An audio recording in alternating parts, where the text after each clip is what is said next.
न्यायाधीशहरू हुनसक्छ सर्वोच्च अदालतमा, छन् मान्छेहरू, किन छैन? त्यस्तो किसिमको व्यक्तित्वलाई खोज्दाखेरि पनि अहिलेको अवस्थामा यो संवैधानिक परिषदले नियुक्ति दिने अवस्था, के अरे नियुक्तिको लागि सिफारिस गर्ने अवस्था कानुनले थिएन र छैन। र यो नभएको संवैधानिक भ्याकुम, कानुनको शून्यताको अवस्था मैले उठाएर यो निवेदनमा यो निवेदन दर्ता गर्न लगेको थिएँ। आधार हुँदाहुँदै पनि नियुक्ति भयो भने चाहिँ के गर्नुहुन्छ दुर्गाराज सर? नियुक्ति भयो भने हामीले के गर्न सक्छौँ? जनताले हेर्ने कुरा हो। नियुक्ति भयो भने मैले प्रधान न्यायाधीश मान्नै पर्छ।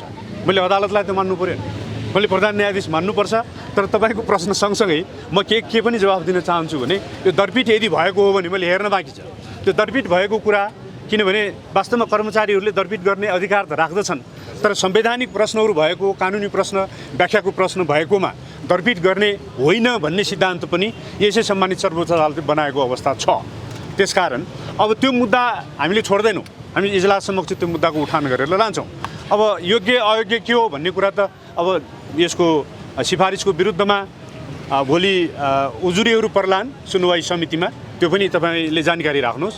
उजुरी लिएर त म आफै पनि जान्छु। र यसमा म के पनि भन्न चाहन्छु भने यस्तो लापरवाहीपूर्ण तरिकाले देशको प्रधान न्यायाधीशलाई, सर्वोच्च अदालतको प्रधान न्यायाधीशलाई नियुक्ति गरिँदाखेरि कानुनको आधारै नभइकन विवादको चुलीमा रहनुभएका व्यक्तित्वलाई सिफारिस गरिएको हुनाले कानुनी आधार छैन तिम्रो सिफारिसको भन्ने थ्रस्टमा यो निवेदनको उठान भएको हो। र यसलाई यदि दरपिट भएको हो भने हामी इजलास समक्ष लान्छौँ। मैले सुनेअनुसार दरपिट भएको हो भने अनि इजलास समक्ष मात्रै लाने होइन कि हामीले यसलाई यो सुनवाई समितिमा पनि प्रमाणसहित उजुरी लिएर जान्छौँ। र यस मार्फत सुनवाई समितिका माननीयहरूलाई म के निवेदन गर्न चाहन्छु भने यस पूर्वको सुनवाई समितिमा पनि त्यहाँ मनज्ञ लापरवाहीहरू भएका छन्। ठिक छ, कसैले न्यायाधीश हुन मन लाग्यो, कसैलाई बनाउनु मन लाग्यो, सिफारिस गरियो होला, नियुक्ति पनि लिइयो होला। तर त्यसको वैधानिकता के हो भनेर त्यसलाई विश्लेषणात्मक रूपले व्याख्या गरेर ठिक वा बेठिक भनेर त्यसलाई अनुमोदन गर्ने वा नगर्ने त्यो अधिकार त सुनवाई समितिलाई हुन्छ नि। तर पनि त्यहाँ पनि लेनादेना वा राजनीतिक प्रभावको कारणले जे जस्तो मान्छेलाई सिफारिस गरिएको छ त्यसलाई अनुमोदन गर्ने काम पूर्व अवस्थामा भएको छ। र यो अवस्थामा हुन सक्दैन, हुनु हुँदैन भनेर हामी सप्रमाण जानेछौँ। र वास्तवमा हाम्रो प्रश्न उहाँहरूलाई भन्दा पनि अब सुनवाई समितिमा आउने माननीयज्यूहरूलाई गर्नेछौँ यसको विषयमा। अहिलेलाई त्यसकारण मैले के मात्रै कुरो राखेँ भने यसमा व्यथिति विसङ्गतिहरू व्याप्त भएका छन्। यो मुद्दाको दर्ता गर्ने प्रक्रियामा 10 दिनसम्म जसरी मैले यातना भोगेँ र मेरो टिमका साथीहरू सबै आउनुभयो यसका लागि, कुनै कारण बेगर यसलाई यसरी धिङ्नाइ गरेर राखियो। अदालत प्रशासनले न्यायकामी जो कोहीलाई पनि, यो त देशको लागि संवैधानिक प्रश्नको, कानुनी प्रश्नको उठान गरेर म आफैले मुद्दा गरेको विषय थियो। यसलाई कर्मचारीहरूले दरपिट गर्न पनि सक्ने अवस्था म कानुन देख्दिनँ। त्यसलाई त म अब इजलास समक्ष ल्याउँदाखेरि लेखेर व्याख्या गरौँला। तर अहिले के भएको छ भने अदालत प्रशासनमा यो मात्रै होइन, यहाँ बर्गेल्दै त्यस्ता अनियमितताहरू छन्। मान्छेहरूले वर्षौँसम्म तारिख बोकेर न्याय नपाएको अवस्थाहरू छ। यी सबै कुराहरूको चिरफार हामी गर्नेछौँ। तपाईँहरूलाई एउटा उदाहरण दिउँ, यहाँ अस्ति भर्खर परेको एउटा यो मिलिट्री, मलाई लाग्छ उपरथी प्रेम शाही जस्तो लाग्छ मलाई। मैले यो कजलिस्टहरू अहिले अनलाइनमा हेर्दाखेरि बिहान के पाएँ भने उहाँको मुद्दामा 22 पटकसम्म पेशी स्थगन अदालतबाट गरिएको छ। पक्षको तर्फबाट, वकिलहरूबाट भएको पनि होइन, त्यो अदालत आफैले त्यस्तो पेशी स्थगन गरेको छ। अनि त्यसपछि एकजना व्यक्ति हुनुहुन्छ अर्को, यो मुद्दा झिकाउने आदेश, उसलाई निस्सा दिने आदेश हो।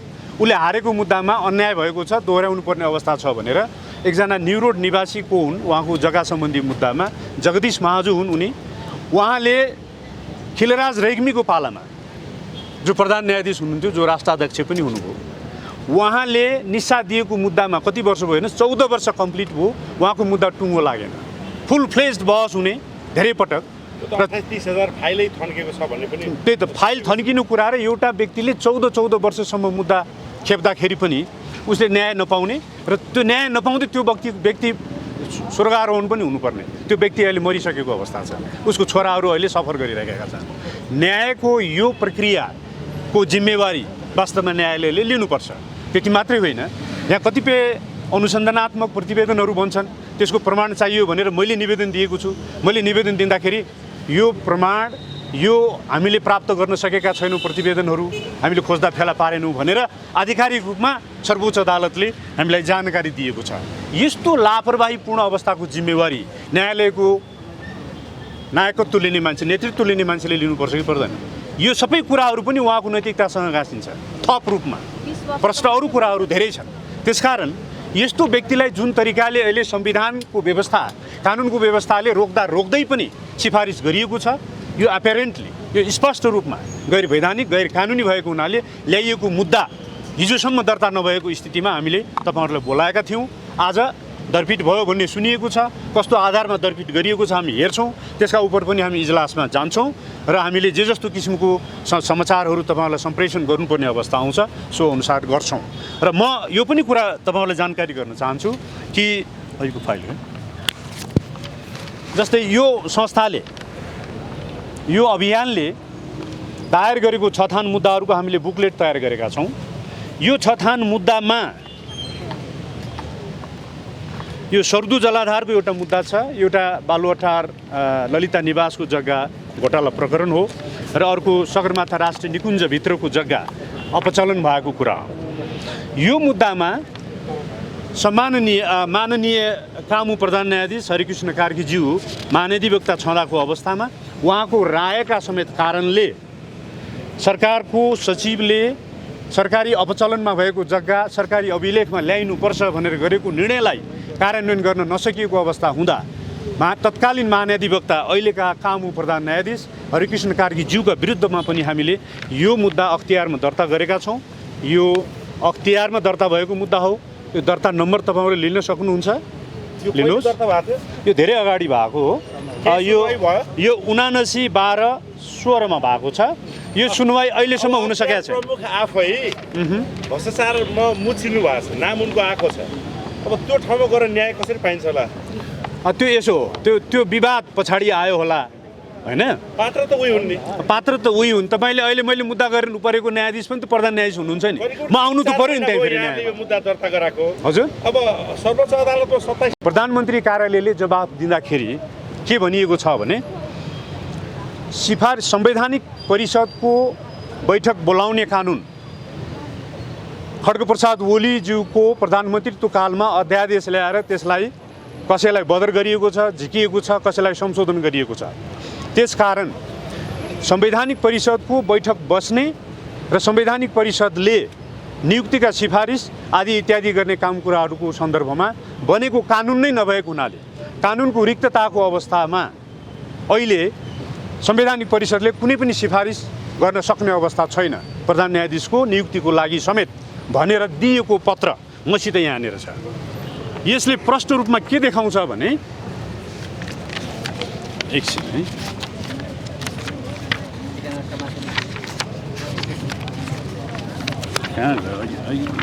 फेरि मैले यसलाई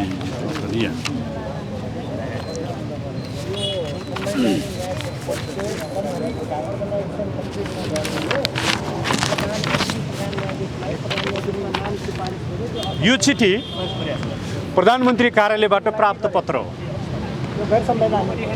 यो पत्रले के भन्छ भने यो पत्रले प्रष्ट रूपमा संवैधानिक परिषदको मिटिङ बस्ने कानुन छैन, कानुनको शून्यताको अवस्थामा संवैधानिक परिषदको बैठक पनि बस्न सक्दैन र संवैधानिक परिषदले कुनै नियुक्ति पनि गर्न सक्दैन। तर अनायासै यस बीचमा के भयो भने पत्रकार बन्धुहरूले थाहा पाउनुपर्ने कुरा र आम नेपाली जनताहरूले थाहा पाउनुपर्ने कुरा, कतै बालकोटमा मिटिङ बसियो, कहिले बालुवाटारमा मिटिङ बसियो बोलाइयो र कहिले बुढा नीलकण्ठमा मिटिङ बसे र यी ठुला दलका 2-4 जना नेताहरूको मिटिङ बसिसके पछाडि के कुन स्वार्थमा फेरि पनि अनायासै यो पत्रको विपरीत आफूले लेखेको आधिकारिक रूपमा सञ्चार गरेको पत्रको विपरीत उहाँहरूले संवैधानिक परिषदको बैठक बोलाउनु भयो र संवैधानिक परिषदबाट प्रधान न्यायाधीशको लागि कायम मुकायम प्रधान न्यायाधीश हरिकृष्ण कार्कीज्यूको नाम सिफारिस गरियो। यही प्रश्नमा टेकेर भलै प्रधान न्यायाधीश केका लागि हुनुपर्छ, कसका लागि हुने हो प्रधान न्यायाधीश, कुन चरित्रको मान्छे हुनुपर्छ प्रधान न्यायाधीश, त्यस सम्बन्धी विवादहरूमा हामी धेरै पटक बोलेका छौँ र कायम मुकायम प्रधान न्यायाधीश हरिकृष्ण कार्कीज्यू जसलाई सिफारिस गरिएको छ प्रधान न्यायाधीशको लागि, उहाँ प्रधान न्यायाधीश हुन काबिल हुनुहुन्छ कि हुनुहुन्न भन्ने प्रश्न हामीले धेरै पटक छलफल गरेका छौँ र तपाईँहरूले सुन्न चाहनुहुन्छ भने उहाँ काबिल हुनुहुन्छ कि हुनुहुन्न? उहाँ हुनुहुन्न भन्ने कुरा त मैले प्रमाणिक रूपमा धेरै पटक छलफल गरेको छु र मैले यो रिट निवेदनमा पनि लेखेको छु। योग्य नहुने न्यायाधीशलाई प्रधान न्यायाधीश कसरी बनाउन सक्छ नेपाल सरकारले? वा त्यो यस्तो छ, मन्त्री परिषदको सिफारिस अहिलेको सिफारिसको प्रश्नमा यो कुराहरू उहाँहरूले हेर्नु भएन। उहाँहरूले खालि के गर्नुभयो भने उहाँहरूको अधिकार छ, त्यसकारण हामीले सिफारिस गर्ने हो, हाम्रो सिफारिसको थ्रुबाट मात्रै प्रधान न्यायाधीशको नियुक्ति हुन्छ भनेर उहाँलाई योग्य देख्नुभयो, सिफारिस गर्नुभयो। त्यसको विवाद अर्कै होला।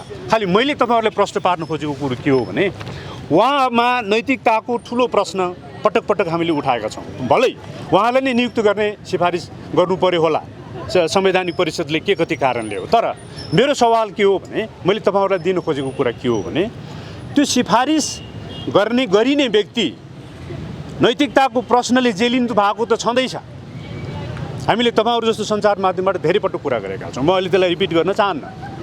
त्यसको बावजुद पनि प्रधान न्यायाधीश देशको लागि हो, समग्र न्यायपालिकाको लागि हो, वा एउटा व्यक्तिलाई 1-1.5 महिनाको लागि प्रधान न्यायाधीशको पदमा राखेर पेन्सन खुवाउने गरेर बिदाई दिनको लागि हो। यो प्रश्न मेरो रिटले त्यो प्रश्नको जवाब खोजी गरेको थियो।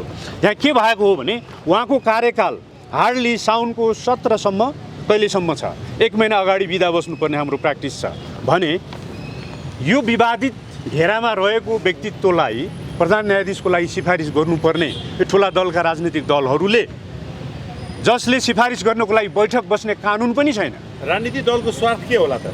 राजनीतिक दलको स्वार्थ तपाईँले देख्नु भएको छैन, देश बेचिएको छ, नागरिक बेचिएको छ, पशुपतिनाथको जलेरीमा सुनकाण्ड चलेको छ, तपाईँलाई थाहा छैन?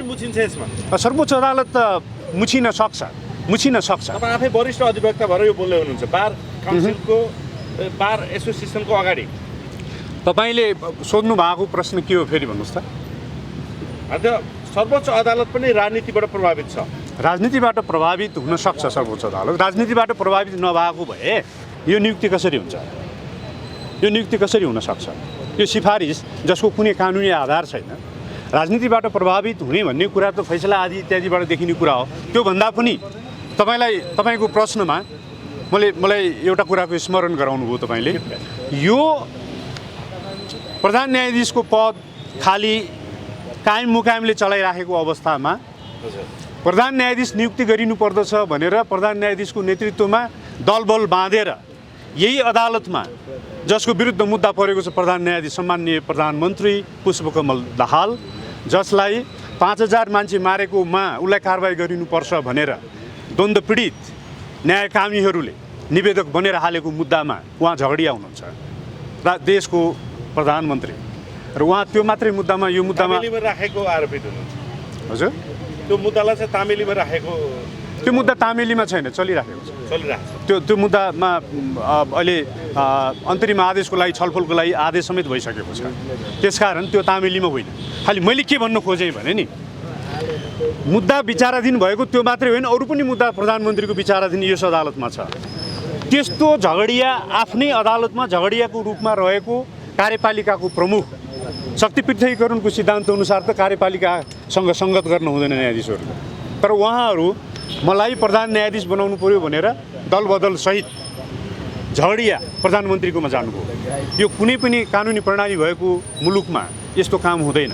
त्यसकारण यसले राजनीतिक प्रभाव सिर्जना गर्न खोजिएको र राजनीतिक प्रभावमा आफू न्यायाधीश नियुक्त हुन खोजिएको भन्ने प्रयास भएको भन्ने कुरा उहाँहरूको व्यवहारले देखाउँछ। सिद्धान्त त यो हुनुपर्ने कुरा हो। दिएको छ यो पात्र चाहिँ क्लिन हुनुहुन्छ, जस्तै यो न्यायाधीश यो वकिल चाहिँ क्लिन हुनुहुन्छ, उहाँलाई चाहिँ प्रधान न्यायाधीश नियुक्ति गर्नु पर्यो विकल्प दिनुभएको छ। त्यो मुद्दाको विषयवस्तु होइन। तपाईँको प्रश्न यो हामीले उठाएको मुद्दासित मिल्दैन। तर हामीले के मात्रै भनेका छौँ भने यो प्रक्रियाले कुनै पनि व्यक्तिलाई अहिले संवैधानिक योग्य व्यक्तिलाई पनि अहिले नियुक्ति गर्न सिफारिस गर्न मिल्दैन, किनकि कानुनको शून्यताको अवस्था छ। त्यसकारण हामीले यो मुद्दाको उठान गरेका हौँ।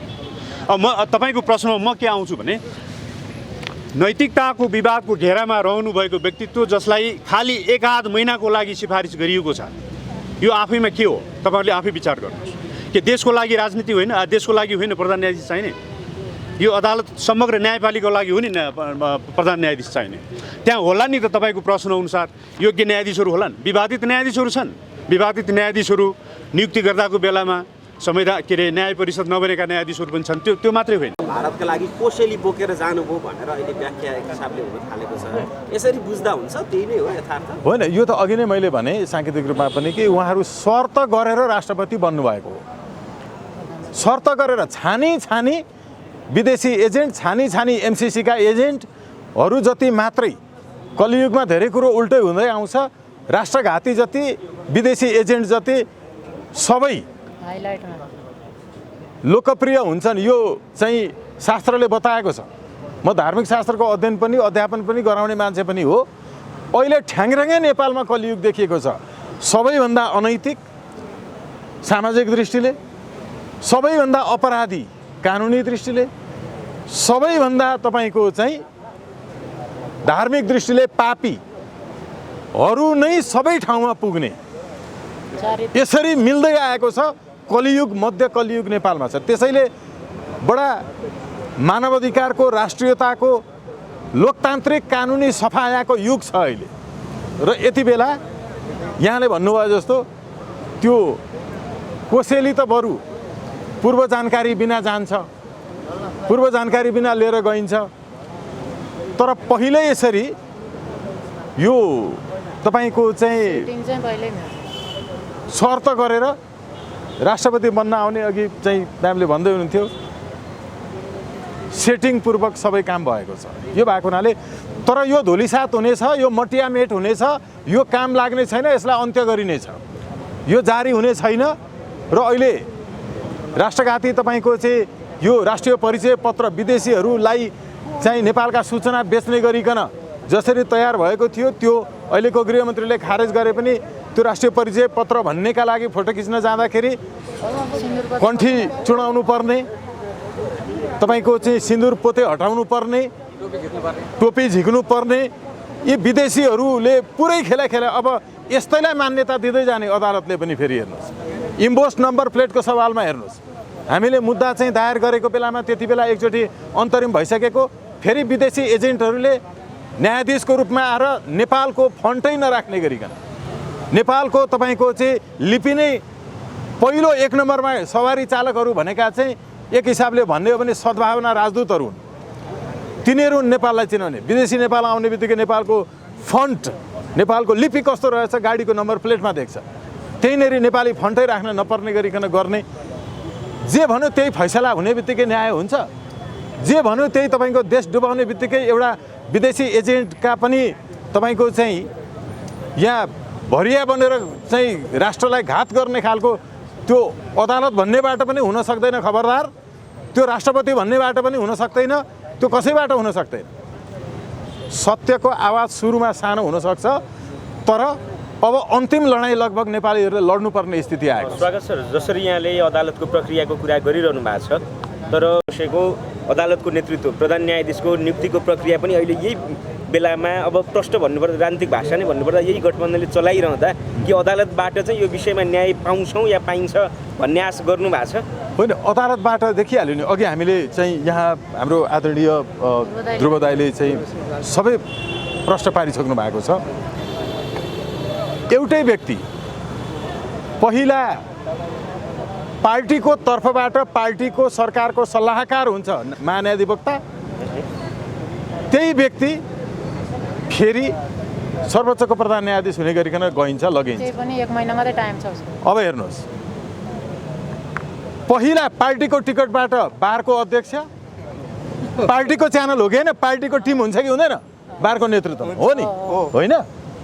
पार्टीको तर्फबाट बारको अध्यक्ष, अनि त्यो पार्टी जसले बारको अध्यक्ष बनायो ले चलाउने सरकारको प्रमुख राजनीतिक सल्लाहकार महान्यायाधिवक्ता, अनि महान्यायाधिवक्ताको पदै सिद्धेको छैन प्रधान न्यायाधीशको लाइनमा न्यायाधीश नियुक्त होइन। म यति चाहिँ गर्दिनँ हो, अलिकति चाहिँ एउटा पदमा महान्यायाधिवक्ता हुँदाहुँदै न्यायाधीश बन्नतिर जान्न पो भन्नु पर्थ्यो त। हामी त यो अपेक्षा गर्थ्यौँ, हामी यो अपेक्षा गर्थ्यौँ। यो राजनीतिक दलका नेताहरू सिधा तपाईँको चाहिँ सर्वोच्चमा न्यायाधीश, प्रधान न्यायाधीशको लाइनमा आउने बाटो पुरै बन्द हुनुपर्छ। जिल्ला अदालतको न्यायाधीश र उच्च अदालतको न्यायाधीश है बढुवा हुँदै हुँदै प्रधान न्यायाधीश बन्ने दिन कहिले आउँछ यो देशमा? त्यो यत्तिकै आर्यघाट जाने रोल क्रम छैन। अनि दलका मान्छेहरू आउने, गलत गरेछ महाभियोग लगाएर हटाउने, होइन भने जिल्ला र उच्चका न्यायाधीशहरू प्रधान न्यायाधीश बन्ने गरिकनको नआउन्जेलसम्म शुद्धिकरण हुँदैन। यो एकदम स्पष्ट हो। तर बोल्न डराइरहेका छन् वरिष्ठज्यूहरू पनि। कनिष्ठज्यूहरू वरिष्ठ हुन नपाइएला कि भनेर बोल्न डराइरहेछन्। बारको टिकट पनि नपाइएला कि भनेर थुरथुर काम छन्। कसैलाई न्यायाधीश हुनु छ अब उच्च अदालतको न्यायाधीश, कसैलाई राजदूत हुनु छ, केही नभए अर्को चाहिँ राजदूतको सांस्कृतिक सहचारी बनेर जानु छ। अनि यस्तो थुरथुर काम्ने वकिल हेर्नु, डरपोक, यस्तो कुरा बोल्न नसक्ने यस्तो पनि वकिल हुन्छ। जस्तै यही संविधानको धारा 153, 284 र 292 जो अदालतमा न्यायाधीश र प्रधान न्यायाधीश नियुक्ति र सिफारिसको प्रक्रिया जोडिएको छ। हाम्रो संविधानमा यी 3टा धारा रहउन्जेल तपाईँले भन्नुभएको जस्तै स्वतन्त्र न्यायपालिकाको परिकल्पना गर्न सकिन्छ। स्वतन्त्र न्यायपालिका एकदमै, यो संसदीय सुनवाई अर्को। संसारमा नेपाल मात्रै एउटा यस्तो देश हो जुन देशमा संसदीय व्यवस्था छ तर संसदीय व्यवस्था भइकन पनि न्यायाधीशलाई संसदीय सुनवाई गरिन्छ। संसदीय व्यवस्थामा संसदीय सुनवाई हुँदैन। संसदीय सुनवाई भनेको आधिकारिक रूपमा कार्यकारी राष्ट्रपति जो जनताबाट सोझै निर्वाचित हुन्छ उसले गर्ने नियुक्तिहरूमा एकलौटी हुन सक्छ भनेर संसदले सन्तुलित नियन्त्रणमा लिनका लागि संसदीय सुनवाई गर्ने हो। हामी कहाँ प्रधानमन्त्री स्वयं संवैधानिक परिषदमा, संसदले बनाएको प्रधानमन्त्री नै संवैधानिक परिषदमा भएर अनि सिफारिस गरिएको प्रधान न्यायाधीशलाई फेरि संसदको अर्को एउटा सानो समितिले संसदीय सुनवाईमा लिन्छ। अनि न्यायाधीश थुरथुर हुन्छ। कोसँग भन्दा ढुङ्गामुढा गुन्डागर्दी गरेर सांसद बनेको मान्छेसँग। अनि उसलाई परीक्षा दिएर उत्तीर्ण हुनुपर्ने न्यायाधीश। हेर्नु, संसदीय सुनवाईमा संसदीय सुनवाई समितिको तर्फबाट प्रधान न्यायाधीश अथवा न्यायाधीशलाई चाहिँ सुनवाई गर्ने सवालमा कस्ता प्रश्न गरिए भन्ने कुरा त जगजाहेर नै छ। जवाफ के आयो? अब यो भयो के भने सुभाष नेमाङ पहिलोचोटि अमेरिका जाँदाखेरि त्यहाँ संसदीय समितिमा, सुनवाई समितिमा न्यायाधीशलाई पनि ल्याएर राखराख्ती पारेर प्रश्न गर्दै गरेको देख्नु भएछ। नेपालमा पनि यसै गर्न पाए त खुब मजा आउँथ्यो भनेर संविधानले छिराइदिनु भयो। हेर्नु, भएको जम्मा यति हो। त्यहाँ अमेरिकामा किन राखियो त्यो बुझ्नु छैन। अनि यहाँ चाहिँ ठिक पार्न न्यायाधीशलाई अब त्यस्तो 8 कक्षा पढेका, +2 पढेका यही छन् होइन? अहिलेका पनि सांसद के गृहमन्त्री भइसकेका मान्छेहरू अब यिनले सुनवाई गर्नुपर्ने। हेर्नु, अनि देश कहिले उँभो लाग्छ? त्यो भएको हुनाले के गर्ने हो भने फ्रान्सको जस्तो निर्वाचन गरौँ न न्यायाधीशको, के हुँदो रहेछ हेरौँ। होइन र सर्वोच्चमा सोझै न्यायाधीश बनेर आउने हो भने नि दलबाट होइन, भागमेटाबाट होइन, परीक्षा दिएर आउने व्यवस्था गरौँला। परीक्षा दिएर आउन्, केही हुँदैन। 60 वर्ष पुगेपछि पनि परीक्षा दिँदा राम्रै हुन्छ त। हरेक न्यायाधीशले चाहिँ एउटा फैसला लेख्नु भनेको परीक्षै हो, आफ्नो परीक्षा। न्यायाधीश भनेको नि धर्मशास्त्रको अध्ययन छैन, यिनीहरूमा न्यायशास्त्रको मात्रै अध्ययन छ अनि तर्कशास्त्रको अध्ययन छ। धर्मशास्त्रको अध्ययन बिना तर्कशास्त्रको मात्रै र न्यायशास्त्रको मात्रै अध्ययन भएको न्यायाधीश कस्तो हुन्छ अरे भने वाल्मीकीय रामायणको अयोध्याकाण्डको 39औं श्लोकमा भन्छ, धर्मशास्त्रेषु मुख्येषु बुद्धिमानेषु दुर्बुधा आन्विक्षिकम मनुरक्तो तर्क विद्या निरर्थकम।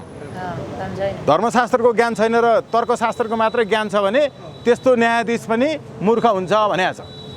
तर्कशास्त्रको काम छैन भनेको छ।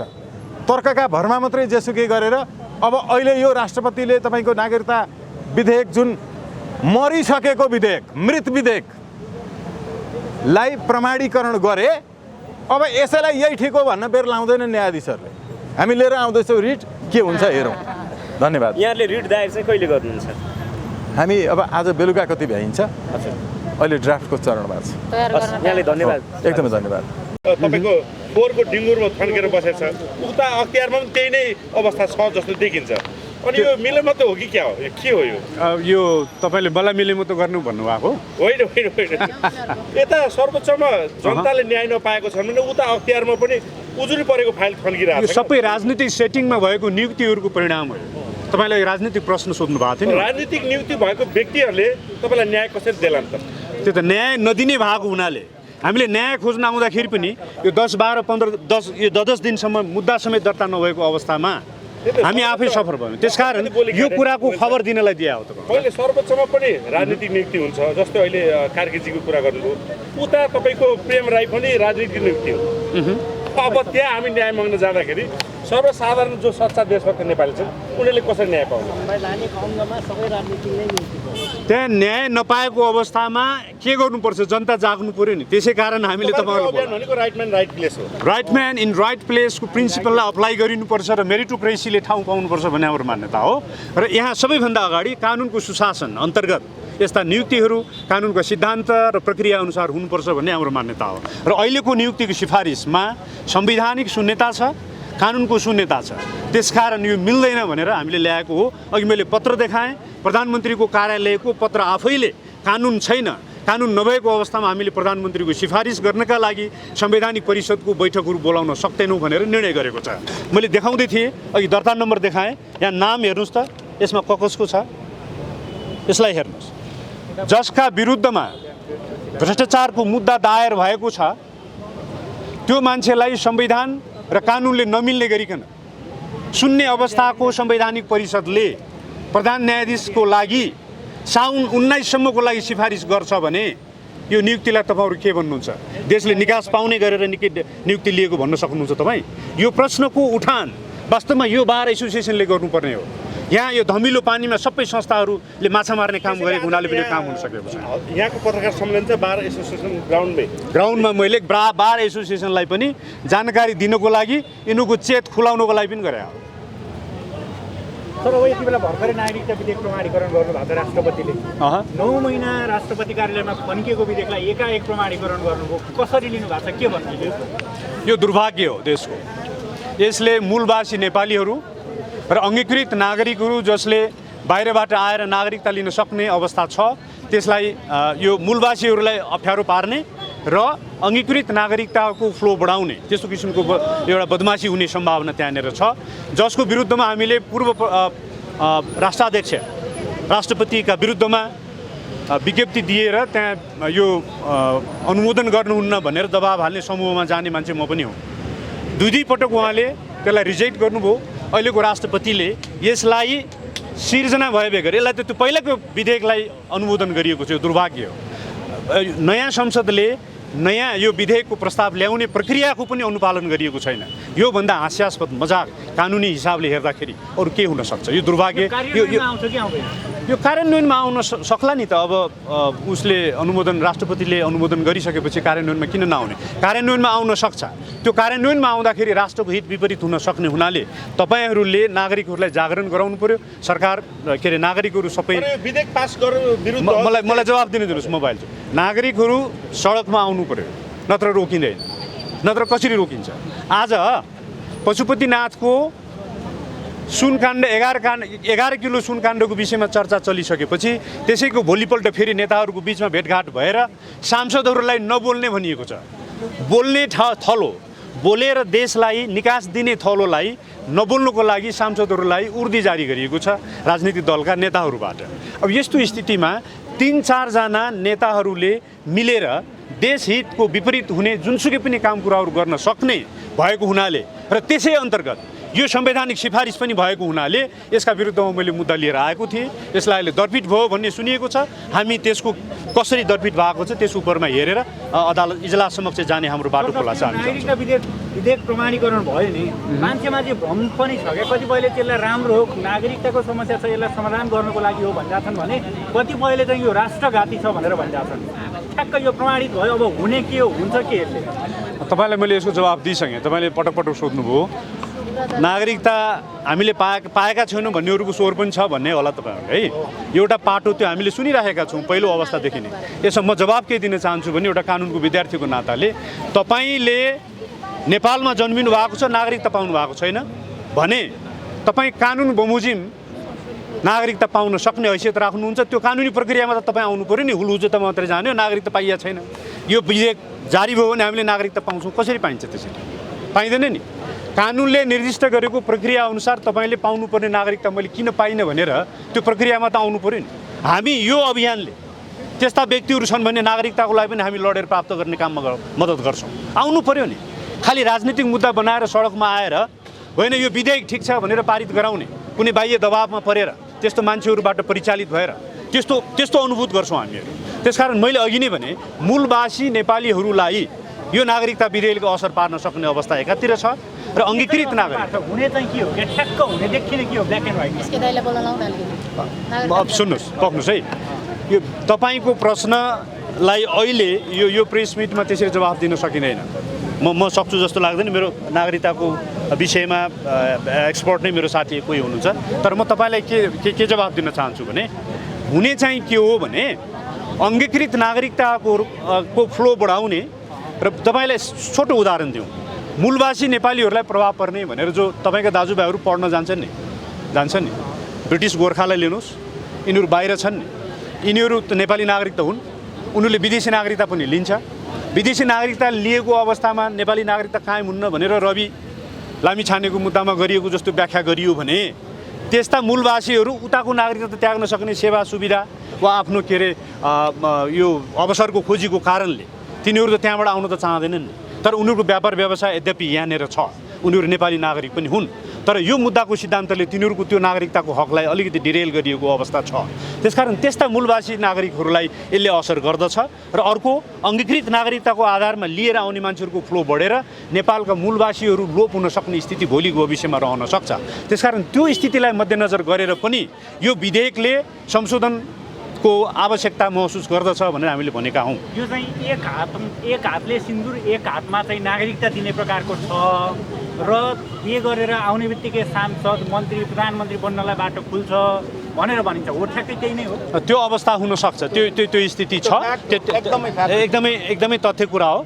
त्यसकारण त्यस विषयमा तपाईँहरूलाई अझै बढी जानकारी लिनु मन छ भने मेरो साथी एसके तिमिल सिन्हाजी हुनुहुन्छ, उहाँसित तपाईँहरूले इन्ट्रोडक्सन गर्न सक्नुहुन्छ। एउटा अन्तिम प्रश्न है, प्रधानमन्त्री प्रचण्डको भारत भ्रमण अहिले भइराखेको छ, यति बेला नागरिकता विधेयक पनि ठ्याक्कै यति बेलै प्रमाणीकरण हुनु के छ, यसको खास भित्री कुरा के हो, के कारणले भयो भन्नुहोस् त? के उपहार लिएर कसैले लिएर जान लाग्नु भएको? अब हिजो एउटा भेलामा म गएको थिएँ, यो ठुला दल बाहेकका राजनीतिक दलहरूको भेला थियो अनामनगर कतै। त्यसमा पनि करिब यही प्रश्न उठेको थियो। फिलहाल अहिले जुन नक्सा नेपालको लुम्बिनी र कपिलवस्तुलाई पनि भारतको नक्साभित्र पारेर गरिएको हुनाले त्यो नक्साकै सन्दर्भमा प्रधानमन्त्री भारततिर जाँदैछन्, कतै त्यो नक्सालाई अप्रुभल दिएर आउने त होइन भन्ने सन्दर्भमा हिजो केही छलफल भएको थियो। अब त्यसमा हाम्रो मैले चाहिँ के भनेको थिएँ भने त्यही बेलामा एक त त्यो नक्सा त्यसरी प्रकाशन गरिएको भनेको कुरा आधिकारिक हो कि होइन त्यसमा हामी यकिन हौँ। पहिला आधिकारिक हुनुपर्छ। अब यकिन नभइकन एकैचोटि यस्तो भएको भनेर त्यसलाई एउटा सस्तो लोकप्रियताको नारा बनाएर पनि अगाडि लानुहुन्न। यो कूटनीतिक हिसाबले समाधान गरिनुपर्ने विषय हुनसक्छ। पक्का पक्की हो भने त्यसलाई प्रमाणिक रूपमा के अरे हामीले यकिन गर्न सकिसके पछाडि त्यस विषयमा एउटा सर्वपक्षीय एउटा विज्ञप्ति बनाएर त्यसको विरोध स्वरूप भारतीय राजदूतावासमा हामीले पेश गर्नुपर्छ र जनताहरूलाई सडकमा ल्याउनुपर्छ। यो कोठामा जम्मा गरेर हुँदैन एउटा। दोस्रो कुरो मैले तथ्यगत रूपमा यसलाई स्थापित गर्नुपर्छ, यकिन गर्नुपर्छ किन भनेको थिएँ भने त्यसको उदाहरणको लागि लिपुलेखको चुच्चे नक्सा जसरी हामीले बनायौँ नि, हाम्रो नक्सा हो यहाँसम्म हामीले ल्याउनुपर्छ भनेर त्यस्तै किसिमबाट जनतालाई भ्रम पारेर उकास्ने काम मात्रै गर्नु हुँदैन। त्यसले गर्दाखेरि पछि त्यो हामीले यो हाम्रो हो भनेर नक्सामा त बनायौँ, कायम गर्न सक्यौँ त? सकेनौँ नि। त्यसका लागि कूटनीतिक रूपमा हामीले व्यावहारिक रूपमा के गर्न सक्नु पर्थ्यो सरकारको पक्षबाट? त्यो त केही भएको देखिएन नि। त्यति बेला 8 रेक्टर स्कुलको भुइँचालो जाने गरेर जनताहरू उफ्रे नि, ओहो लिपुलेख हाम्रो भयो भनेर। भयो त केही भएन नि। पाठ्य पुस्तकहरूमा लिपुलेखको नक्सा सच्याएर राखियो, त्यसलाई फेरि पछि सच्याउन भनियो। कति राष्ट्रिय धन सम्पत्तिको नोक्सानी भएको छ। यस्तो किसिमको कच्चा काम कुराहरू गर्नुहुन्न, जनतालाई भ्रम पार्ने काम कुराहरू गर्नुहुन्न। अहिलेको नक्साको विषय पनि कतै त्यस्तो त नहोस्, हामीले विरुद्ध गरिहालौँ, फेरि त्यस्तो केही पनि नभएको होला आधिकारिक रूपमा। कसैले कुनै पत्रकारले वा कुनै एउटा व्यक्तिले एउटा अफवाह फिजाउनको लागि त्यो गरिएको हुनसक्छ वा के हो।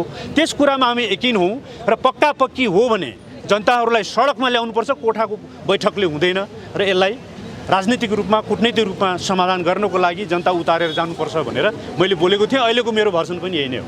होइन प्रचण्डको भारत भ्रमण र यो अहिलेको नागरिकता प्रकरण चाहिँ के छ के खास सम्बन्ध यो उहाँको भारत भ्रमण पनि यही समयमा हुनु ठ्याक्कै त्यही समयमा राष्ट्र तपाईँले खोजे जस्तो ठ्याक्कै मैले भन्न किन सक्दिनँ भने अब राजनीतिक रूपमा उहाँले के सोच्नु भएको छ उहाँले जान्ने कुरो हो नि। हजुरलाई के लाग्छ त्यो भन्दिनुहोस्। मलाई के लाग्छ भने नि त्यही विषयमा छलफल हिजो भएको हो। अझै यहाँ त अरू पनि कुराहरू नागरिकता विधेयक अझै त्योभन्दा पनि नागरिकता विधेयकको कुरा सन्निहित छ। नागरिकता विधेयक जसरी यो अहिलेको अवस्थामा नागरिकता विधेयक पारित गर्न लगाइएको छ त्यसमा पारीको दबाब छ भन्ने कुरा त पहिलादेखि नै सुनिएकै हो र त्यसको इन्फ्लुएन्स त्यहाँ भएको हुनाले त्यस अनुसारको नागरिकता वितरण हुँदा हामीमा असर पर्न सक्छ। त्यसकारण यसलाई रोकिनु पर्दछ र आवश्यक संशोधन गरिनुपर्छ भनिएको हो। अब हुनसक्छ धेरै राजनीतिक लखकटाइहरू छन् यहाँनिर, मैले त्यसलाई प्रमाणिक रूपमा यो यसै हो भन्न सक्दैन। त्यसकारण यो विधेयक पनि ल्याइनु उहाँ पनि जानु वा यो विधेयकको अनुमोदन नभइसक्दाखेरि उहाँ नजानु त्यसले शङ्का उब्जाएको छ। तपाईँको प्रश्नमा केही कुराहरूको सन्निहितता म महसुस गर्दछु। धन्यवाद। यसलाई चेन्ज गर्नु। तपाईँ नागरिकतामै एउटा विद्यावारिधि गर्दै गर्नुभएको एकजना व्यक्तित्व हुनुहुन्छ। खासमा यो नागरिकता विधेयक चाहिँ राष्ट्रघाती विधेयक हो भनेर केही आवाजहरू आइराखेका छन्। आज राष्ट्रपतिले जुन प्रमाणीकरण गर्नुभयो खासमा के छ यसमा? धन्यवाद पत्रकार साथीहरू। राष्ट्रपतिज्यूले लामो समयदेखि प्रमाणीकरण नभएर रहेको, पूर्व राष्ट्रपतिज्यूले प्रमाणीकरण नगर्नुभएको नागरिकता विधेयक आज प्रमाणीकरण गर्नुभयो भन्ने सुनिएको छ। त्यो विधेयकभित्र नेपालको राष्ट्रिय हित नहुने प्रावधानहरू छन्। त्यो विधेयक यो विधेयक प्रमाणीकरण गर्नु राष्ट्रपतिको, नेपालको राष्ट्रपतिको राष्ट्रघाती कदम हो भन्ने हाम्रो ठहर छ। के कारणले चाहिँ राष्ट्रघाती हुन पुग्यो? जन्मको आधारमा नागरिकता लिएका बाबु र आमाका सन्तानलाई वंशजको नागरिकता दिने भनिएको छ। तर ती सन्तानहरूको जन्म नेपालमा भएको हुनुपर्छ र नेपालमा स्थायी बसोबास भएको हुनुपर्छ भन्ने हाम्रो तर्क हो, हाम्रो मूल मान्यता हो। कारण के भन्नुहुन्छ भने 2063 सालभन्दा पछाडि नेपाल नागरिकता ऐन 2020लाई खारेज गरेर नेपाल नागरिकता ऐन 2063 जारी गरियो। त्यो जारी गर्दा जन्मको आधारमा नागरिकता दिने भन्ने त्यो नागरिकता ऐनको दफा 4मा जुन व्यवस्था थियो त्यो व्यवस्था बमोजिम नेपालको नागरिकता विदेशीहरूले पनि लिएका छन्। नागरिकता लिएका छन्, तिनीहरू सीमा पार गएका छन् र अब तिनीहरू सीमा पार नै बसेका छन्। तिनीहरूको सन्तान उतै जन्मिएका छन्। तिनीहरूले चाहिँ नेपालको नागरिकता पाउनु हुँदैन भन्ने हाम्रो तर्क हो, हाम्रो अडान हो। र तिनीहरूलाई पनि 10-20 वर्ष जहिले आए पनि जो नेपालमै जन्मेका छैनन्, जसको नेपालमा स्थायी बसोबास छैन, घर जग्गा जमिन छैन, तिनीहरूले पनि नागरिकता पाउने प्रकृतिको यो नागरिकता विधेयक राष्ट्रघाती हो भनेर हामीले भन्दै आएका छौँ। राष्ट्रपतिले आज जुन प्रमाणीकरण गर्ने काम गर्नुभयो यो राष्ट्रघाती काम गर्नुभयो। उहाँ नेपालको राष्ट्रपति होइन, उहाँ नेपालको राष्ट्रघाती हो भन्ने हाम्रो तर्क छ। जस्तो कि प्रत्यक्ष अब यसको लाभ चाहिँ कसले लिन्छ, कसलाई हो फाइदा पुग्ने? नेपालीहरूलाई घाटा पुग्ने हो। नेपालीहरूलाई घाटा पुग्ने भनेको नेपाल देश र नेपाली नागरिकलाई घाटा पुग्ने हो र यसरी घाटा पुग्दा नाफा विदेशीलाई हुन्छ भन्ने कुरा स्वतः स्पष्ट छ। भनेपछि छिमेकी मुलुक भारतप्रति इङ्गित गरेर अलि बढी भारतको इम्प्रेसमा गरियो भन्ने छ के त्यस्तै हुनसक्छ? त्यो कुरा त जनयुद्ध 10 वर्ष जनयुद्ध प्रचण्डले भारतको दिल्ली नजिकै नोएडामा बसेर गरेका हुन्। नोएडाले पालन पोषण गरेको भारतीय सरकारलाई निवेदन उहाँहरूले हाल्नुभएको, हामी भारत सरकारको पक्षमा काम गर्छौँ भनेर उहाँले कमिटमेन्ट गर्नुभएको भन्ने कुरा बारम्बार आइराखेका छन्। आज उहाँले त्यो नागरिकता गत वर्ष नागरिकता विधेयक विधेयकबाट पारित हुँदै गर्दा पनि कहिले उहाँले भारतमा गएर म नागरिकता विधेयक पारित गरिदिन्छु भन्नुभएको, कहिले चाहिँ सिङ्गापुर गएको बेलामा नेपालको राष्ट्रपतिले गलत काम गर्नुभयो भनेर उहाँ चाहिँ पूर्व प्रधानमन्त्री जस्तो मान्छेले नेपालको राष्ट्रपतिको विरुद्धमा विस्मरण गर्नुभएको कुरा र आज भारत भ्रमणमा जानु लाग्नुभएकै दिन जबरजस्ती जुन संविधानको धारा नेपालको संविधानको धारा 110 र 113 बमोजिम त्यो प्रमाणीकरण असंवैधानिक हो। राष्ट्रिय अहितमा त त्यो छँदैछ, राष्ट्रिय हितको विरुद्धमा त त्यो छँदैछ। त्यसलाई चाहिँ फेरि मन्त्री परिषदले सिफारिस गरेर अनुरोध गरेर गराउने जुन काम छ त्यो विधेयकको सन्दर्भमा राष्ट्रपतिलाई सिफारिस गर्ने काम प्रतिनिधि सभाको सभामुख र राष्ट्रिय सभाको अध्यक्षभन्दा बाहेक अरूले हस्तक्षेप गर्न मिल्दैन। त्यो हस्तक्षेप गरेर उहाँहरूले दबाब सिर्जना गरेर विधेयक प्रमाणीकरण गराउनु भयो। त्यसकारण यो उहाँले चाहिँ यो विधेयक विदेशीहरूको इन्ट्रेस्टमा बनाइएको थियो, गरिएको थियो, पारित गरिएको थियो र विदेशीहरूकै पक्षपोषणको लागि उहाँले कोसेलीको रूपमा नेपालको नागरिकता विधेयकलाई कानुन बनाएर लिएर जाँदै हुनुहुन्छ। यो पुष्पकमल दाहाल प्रचण्ड अर्थात् प्रचण्ड दाहाल भन्ने मान्छे यो देशको हितको लागि काम गर्ने मान्छे होइन। उहाँ विदेशीको दलाली गरेर नेपाली नागरिकको छातीमा लात्ती हान्ने मान्छे र आफ्नो निजी स्वार्थको लागि, पारिवारिक स्वार्थको लागि जस्तो सुकै अराष्ट्रिय गतिविधि गर्न सक्ने राष्ट्रघाती मान्छे हो भन्ने कुरामा स्पष्ट छ, कुनै प्रमाणै दिनु पर्दैन। तत्कालीन राष्ट्रपति विद्यादेवी भण्डारीले चाहिँ 2 पटक अस्वीकृत गर्नुभएको हो र एक हिसाबले अहिले के पनि भन्ने गरिन्छ भने यो चिहानबाट उठाएर ल्याएर प्रमाणीकरण गरियो भन्ने पनि कुरा छ होइन। त्यो कानुनी आधारमा अहिले राष्ट्रपति मात्रै खनिनु जरुरी हो कि जसले सिफारिस गरेर पठाए उनीहरू पनि दोषी हुन्? मूल रूपमा यहाँनिर राष्ट्रपतिलाई अलिकति बाध्य पारियो भन्ने पनि मूल रूपमा संविधानको धारा 113 बमोजिम 15 दिनभित्र प्रमाणीकरण कुनै विधेयक नभइसकेपछि त्यो विधेयक मृत्युतुल्य हुन्छ, त्यो निर्जीव हुन्छ, त्यो विधेयक नभएर कागजको खोस्टो हुन्छ। त्यो विधेयक प्रमाणीकरण गर्नु मैले करिब 1 महिना अगाडि राष्ट्रपति भर्खरै भारत पुगेर आउनुभएको थियो, उपचारको बाहनामा जानुभएको थियो। उहाँ उपचारको लागि जानुभएको थिएन, उहाँ साँठगाँठको लागि जानुभएको थियो, राष्ट्रिय हितको विरुद्ध काम गर्नको लागि जानुभएको थियो। त्यस कारणले गर्दा मैले त्यति बेलै शङ्का व्यक्त गरेको थिएँ राष्ट्रपतिको उपचारको लागि भारतमा जानुपर्ने गरी राष्ट्रपति बिरामी हुनुभएको होइन। यो अराष्ट्रिय गतिविधि गर्नको लागि उहाँलाई कसैको इसारामा राष्ट्रपति बनाइएको हो। त्यसकारण त्यसको गुण तिर्नको लागि, त्यो कान फुक्नको लागि, मन्त्र लिनको लागि उहाँ भारत जानुभएको थियो। त्यसै अनुसार उहाँले प्रमाणीकरण गर्ने आशंका छ भनेर हामीले भन्दै आएका थियौँ। अलिकति जस्तो प्रश्न पारिदिनुहोस् न, अब यसबाट अलि जनताले बुझ्ने भाषामा भनिदिनुहोस् न। यसबाट चाहिँ हामीलाई डर भनेको चाहिँ छिमेकी मुलुक भारतका नागरिकले सहजै रूपमा नेपाली नागरिकता लिन्छन् र उनीहरू नेपाली बसोबास हुन्छन् र उनीहरूको वर्चस्व बढ्दै जान्छ भन्ने मात्रै डर हो। मूल कुरा त्यही हो। नेपालको भौगोलिक अवस्थिति, नेपालको भूराजनीतिक अवस्था, नेपालको जनसङ्ख्या र नेपालको रोजगारीको अवस्था, आर्थिक अवस्थाको कारणले गर्दा एकातिर नेपालका नागरिकहरू रोजगारीको लागि 60, 70, 80 लाख नागरिकहरू खाडी मुलुकमा गएर बालुवा पेलेर बस्नु परेको अवस्था छ भने नेपालको नागरिकता कानुन कठोर प्रकृतिको हुनुपर्दछ।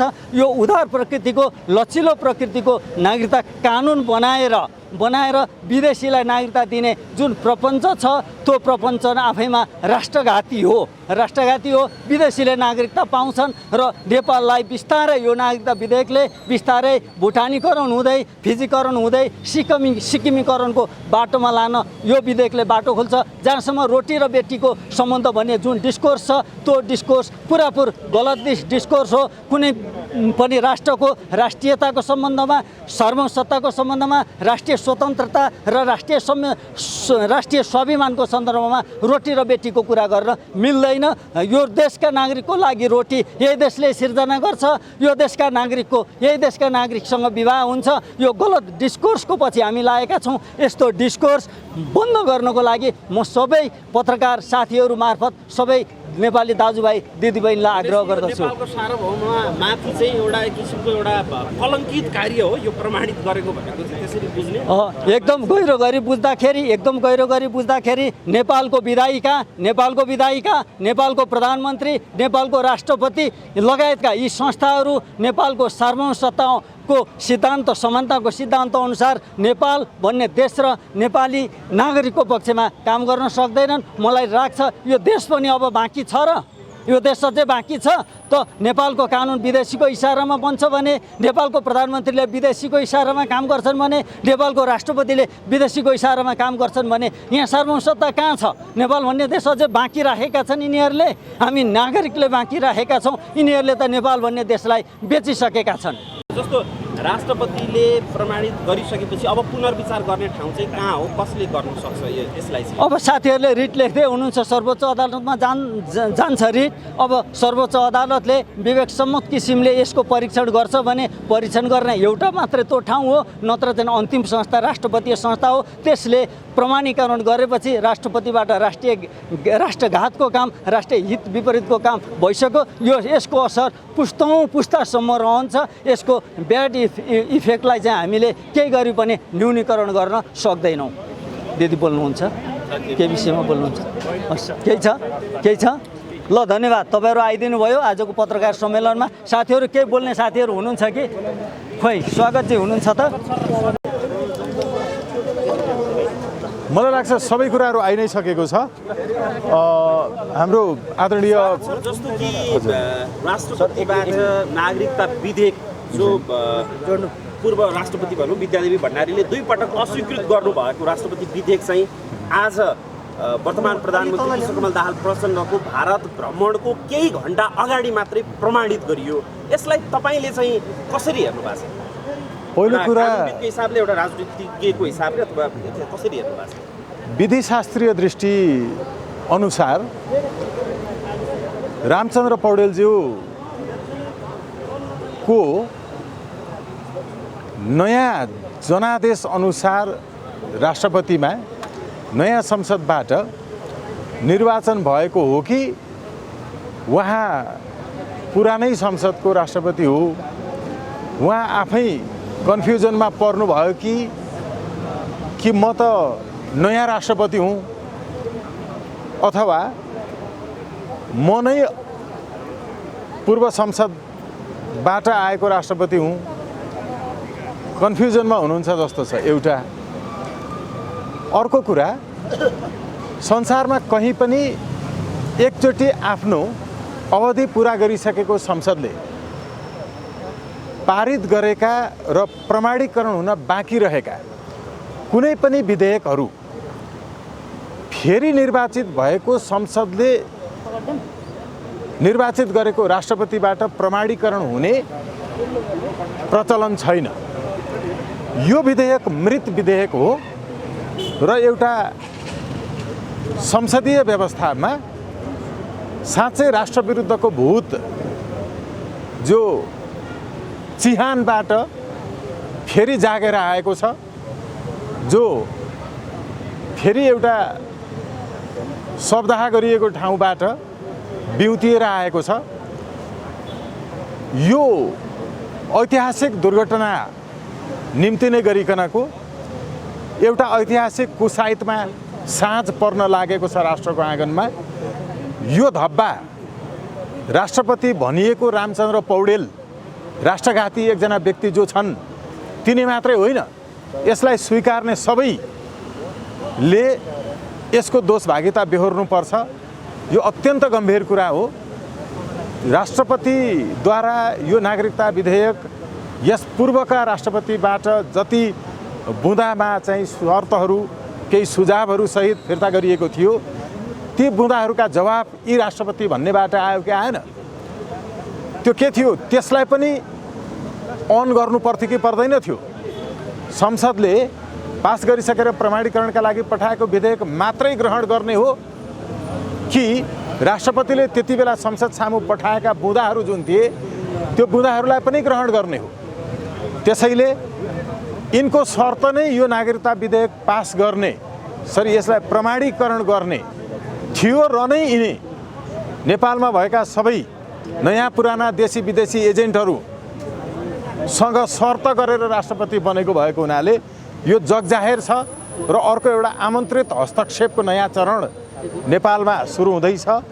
यो अङ्कगणितीय रूपमा भागीदार चाहिँ राष्ट्रपति नै बन्नुहुन्छ कि जसले पार्लियामेन्टबाट लिएर गए अथवा क्याबिनेटबाट लिएर गए उनीहरू पनि दोषी छन्? संसद त अहिले उम्किन पनि सक्छ।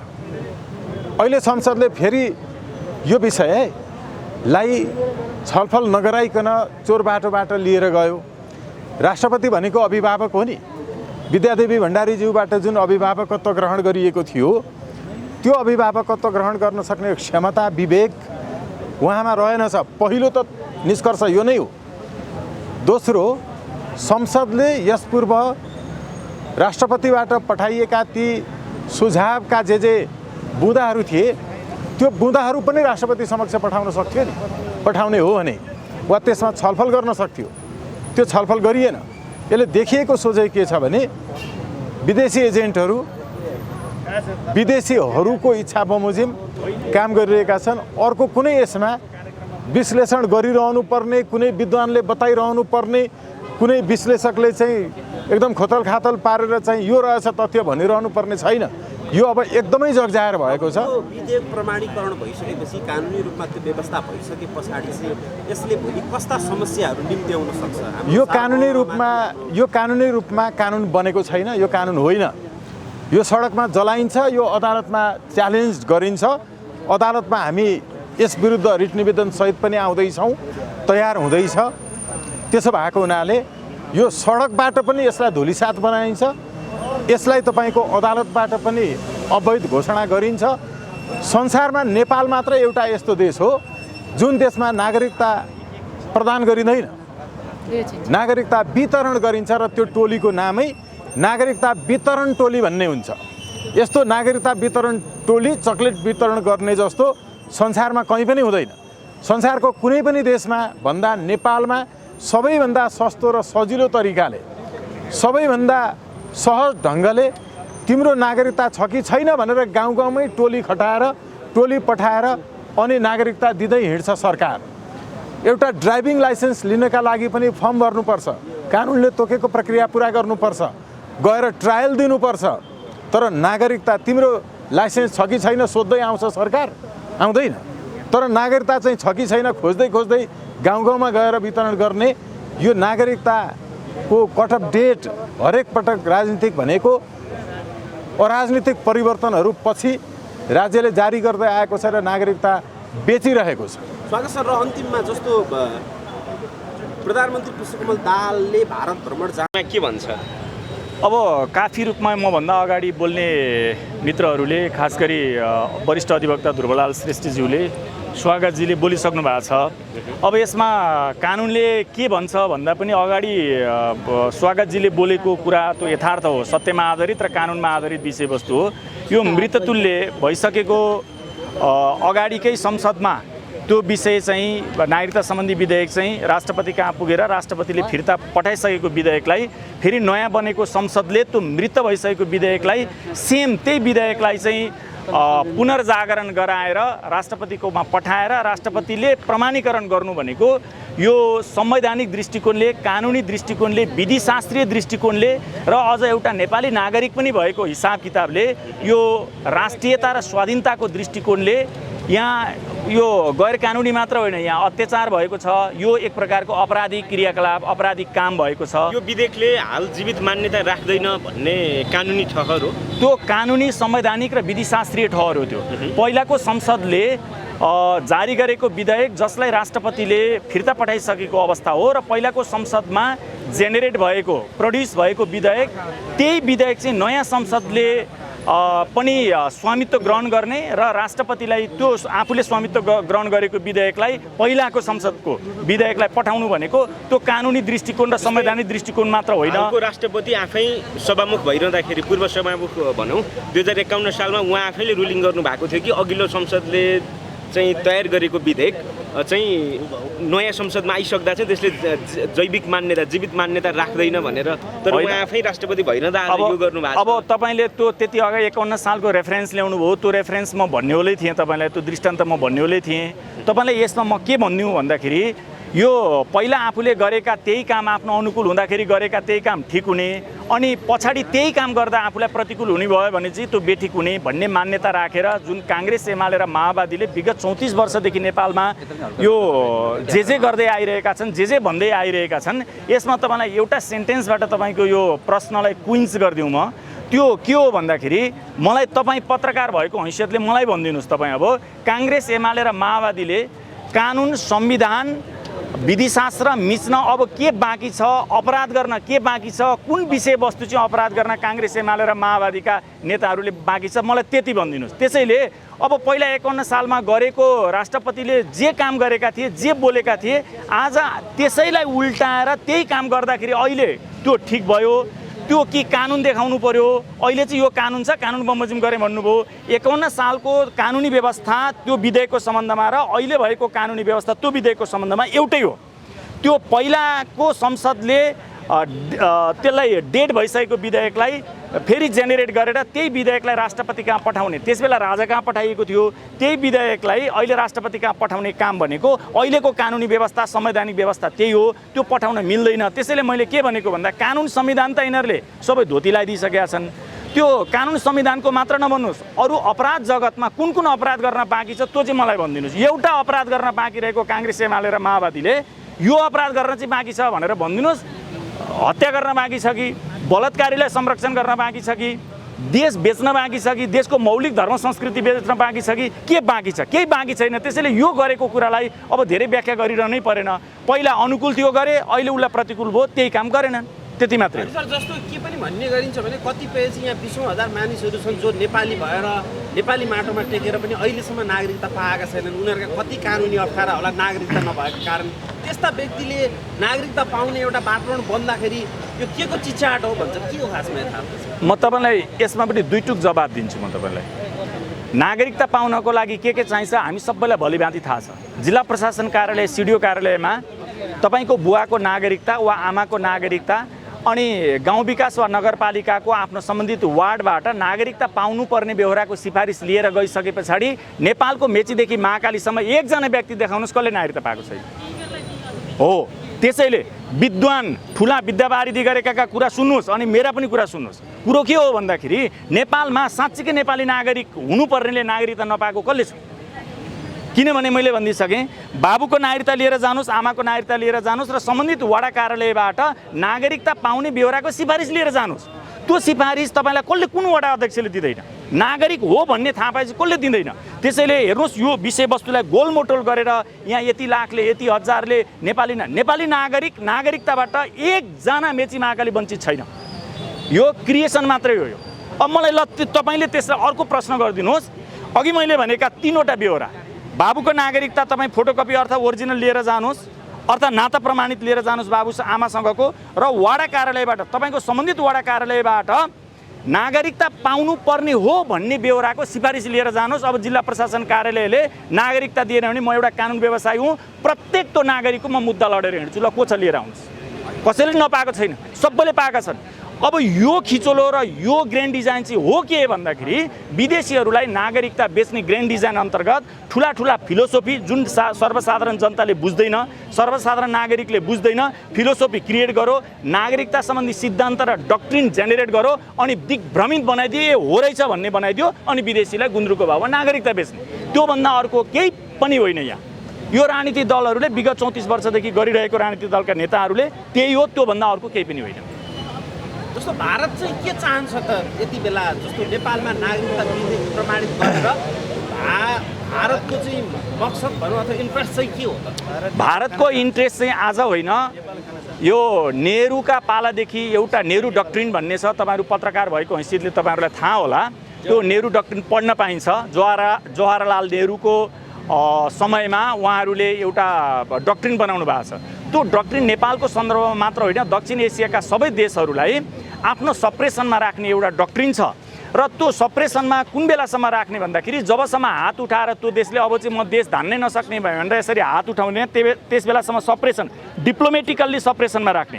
अब हात उठाउने अवस्था उसले सृजना गर्ने, हात उठाइसके पछाडि निल्ने, खाने। जसरी सिक्किम निलो त्यसरी खाने नेहरू डक्ट्रिन हो। नेहरू डक्ट्रिनको मैले सार संक्षेप तपाईँलाई भनिदिएँ। अझै यसलाई अलिकति सटनाइज गरिदिउँ। सुरुमा सप्रेस गर्ने, कति सप्रेस गर्ने भन्दाखेरि तपाईँको नाकाबन्दीको विषयवस्तु छ, नाकाबन्दीको विषयवस्तु छ। अनि तपाईँको हाम्रो नेपालमा भइरहेको यसलाई माइक्रो म्यानेजमेन्ट भन्छ। बाटोघाटो निर्माण गर्नु पर्यो भने म तपाईँलाई एउटा उदाहरण भनिदिउँ। यो बनेपा बर्दिवासको बाटो जुन छ, तपाईँहरू पत्रकार कति हिँड्नु भएको छ त्यो बाटो, त्यो बाटो धोती जत्रो बाटो बनाएको छ। माधव कुमार नेपालको पालामा त्यो बाटो 4 लेनको बाटो, अहिले 1 लेनको बाटो छ। त्यो 1 लेनको बाटो बनाउने कुरामा भारतले यहाँ हस्तक्षेप गर्यो र माधव कुमार नेपालले त्यसलाई माधव कुमार नेपाल प्रधानमन्त्री भएको समयमा बनेको बाटो हो त्यो र उहाँले त्यसलाई स्वीकार गरिदिनु भयो। त्यसलाई मैले अहिले माइक्रो म्यानेजमेन्ट भने। त्यस कारणले गर्दा नेपालको व्यापार व्यवसाय उत्पादन सबै कुरामा नेपालको तपाईँको आलु प्याज फालिन्छ सडकमा अनि भारतबाट ल्याइन्छ। किन भन्नुहोस् त? त्यो माइक्रो म्यानेजमेन्ट अन्तर्गत भनेको देश चल्नै नदिने, नेपाललाई चल्नै नदिने। नेपालमा अस्थिरता कायम गरेर कहीँ न कहीँ अस्थिरता एउटा कुरामा होइन, अस्थिरता एउटा कुरामा होइन, भारतले निल्ने नै रणनीतिमा छ हो। नेहरू डक्ट्रिन त्यही हो। त्यो नेहरू डक्ट्रिन अन्तर्गत तपाईँले अहिले सोधेको प्रश्न भारत के चाहन्छ भन्दाखेरि नेहरू डक्ट्रिनलाई इम्प्लिमेन्ट गर्न चाहन्छ। त्यो नेहरू डक्ट्रिन के हो मैले भनिदिएँ। अब त्यो नेहरू डक्ट्रिनलाई लागू गर्नको लागि सहज परिस्थिति बनाइदिने काम चाहिँ फेरि यहाँका नेपालका राजनीतिक दलहरूले गर्दै आइरहेका छन् र त्यो नेपालका राजनीतिक दलहरूले 46 साल पछाडि क्रमिक रूपमा गर्दै आइरहेका हुन्। सबभन्दा बढी होस्टेमा हैसे गर्ने काम भारतलाई नेपालमा सप्रेस गर्नको लागि होस्टेमा हैसे गरिदिने काम त गिरिजाप्रसाद कोइरालाले गरे र 62-63 पछाडि भएको जुन कथित परिवर्तन छ, राजनीतिक परिवर्तन यिनीहरूले भन्ने गरेका छन्, त्यो परिवर्तन पछाडि त्योभन्दा अगाडि भएको 12 बुँदे सम्झौतामा नै नेपाललाई भारतको अन्डरमा राख्ने घुमौरो भाषाले परोक्ष रूपमा यी राजनीतिक दलहरूले सहमति गरेका छन्। तपाईँ त्यो 12 बुँदेको त्यो स्पिरिट शब्द होइन, स्पिरिट हेर्नुहोस्। प्रचण्डले गिरिजा प्रसाद कोइरालाको पिँढो थामिराखेका छन् कि क्या हो? भारत